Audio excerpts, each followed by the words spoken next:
శ్రీ విష్ణు రూపాయ నమశివాయ. కలియుగంలో దుష్ట సంహారం చేయడం శ్రీ మహావిష్ణువు ఆయుధాలకు కూడా కష్టమే. ఎందుకంటే ఆసురీ శక్తులు ప్రతి మనిషిలోనూ ఉంటాయి. చంపుకుని పోతే ఇంకెవ్వరూ మిగలరు కదా. మరి వాళ్ళని జయించడం ఎలాగా అంటే భక్తి ఒక్కటే మార్గం.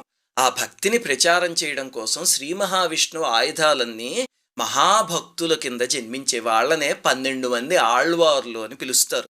ధనుర్మాసం సమయంలో మీరు ఏం చేయకపోయినా పర్లేదు, ప్రతిరోజు ఆళ్వార్ల చరిత్రలు వినండి చాలు, భగవంతుడికి దగ్గర చేసేస్తాయి. ఈరోజు వీడియోలో మొట్టమొదటి ముగ్గురు ఆళ్వార్ల గురించి చెప్పుకుందాం. అందులో మొదటి ఆళ్వార్ పేరు పొయ్గే ఆళ్వార్. కంచి దగ్గర వరదరాజస్వామి ఆలయానికి దగ్గరలో యథోక్తకార్య ఆలయము అని ఉంది.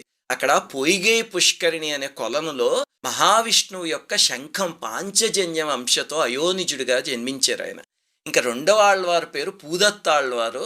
ఆయన విష్ణువు యొక్క కౌమోదకి గద అంశతో జన్మించారు. మహాబలిపురం స్థలశయన పెరుమాళ్ళ ఆలయం అని ఉంది. అక్కడ బయట ఉన్న ఉద్యానవనంలో జాజిపూ పొదరింట్లో అయోనిజుడిగా జన్మించారు ఆయన. ఇంకా మూడవ ఆళ్వారు పేరు పేయాళ్వారు. ఆయన శ్రీ మహావిష్ణువు యొక్క నందక ఖడ్గం అంశతో జన్మించారు. బావిలో దొరికారు ఆయన. వీళ్ళ ముగ్గురు మూడు వేరే వేరే ప్రదేశాల్లో జన్మించారు. ఒక రాత్రి పొయ్గే ఆళ్వారు వెళ్తూ ఉండగా వర్షం మొదలైంది. దగ్గరలో ఉన్న చిన్న కుటీరం బయట ఉన్న అరుగు మీద ఆయన పడుకున్నారు.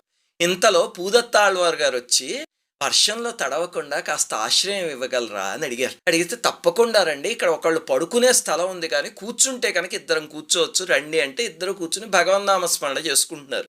ఈ లోపల మూడో ఆయన పేయాళ్వారు వచ్చి విచిత్రంగా బయట వర్షం పడుతోంది, ఇక్కడ నేను కూర్చోవచ్చా వెలిసే వరకు అన్నట్ట. అంటే నిస్సందేహంగా రండి, ఇద్దరైతే కూర్చోవచ్చు, ముగ్గురం అయితే మనం నించునేంత స్థలం ఉంది రండి అన్నట్ట. ఇలా ముగ్గురు కారు చీకట్లో హోరున కురుస్తున్న వానలో ఆ స్థలంలో ఇరుక్కుని స్వామి నామజపం చేసుకుంటూ ఉంటే ఇంతలో బయట నుంచి ఇంకొక ఆయన వర్షం పడుతోంది లోపలికి రావచ్చా అని అడిగారట. ఇంతే, ముగ్గురు కూడా ఒక్క క్షణం ఆగండి, నేను బయటకు వచ్చేస్తా, మీరు లోపలికి వచ్చేద్దురు అని ముగ్గురు ఒకేసారి బయటకు వచ్చేసారు. చూడండి ఎంత నిస్వార్థత. అంతే, ఎదురుగుండా అద్భుతమైన కాంతులీనుతూ శ్రీ మహావిష్ణువు ప్రత్యక్షమయ్యారు.